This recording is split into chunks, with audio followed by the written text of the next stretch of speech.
नमस्ते प्रणाम। हमारे यूट्यूब चैनल में आप लोग का बहुत बहुत स्वागत बा। थावे मंदिर में जौन माई के मुकुट चोरी भइल बा वही पर एक ठो हम गीत गावा तानी। अच्छा लगेगा तो लाइक और कमेंट और शेयर जरूर करब। होई गईले थावे मंदिर में, होई गईले थावे मंदिर में, माई के मुकुटवा चोरिए राम। होई गईले थावे मंदिर में, माई के मुकुटवा चोरिए राम। पापी चोर लिहले चोराई, पापी चोर ले गईले चोराई। सब कर दुलरी सुनिए राम। पापी चोर लिहले चोराई, सब कर दुलरी सुनिए राम। नइखे विश्वास अब कवन हो लोग में, पुलिस प्रशासन लागल छान और खोज में।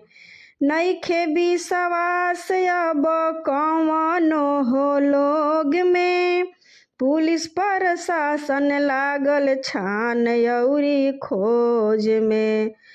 कैसनी आइल समैया, कैसन आइली समैया, लोगवा के नियत लोभाइले राम।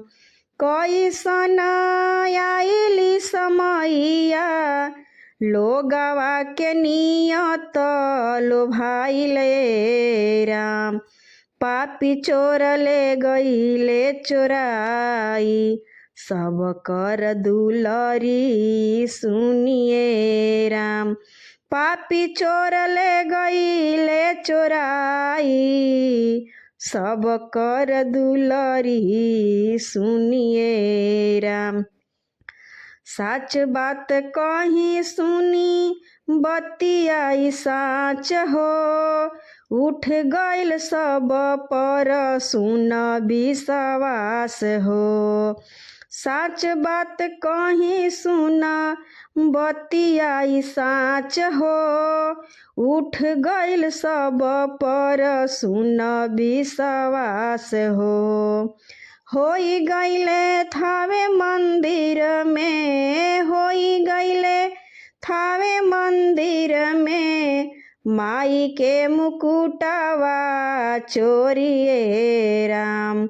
पापी चोर लिहले चोराई, सब कर दुलरी सुनिए राम।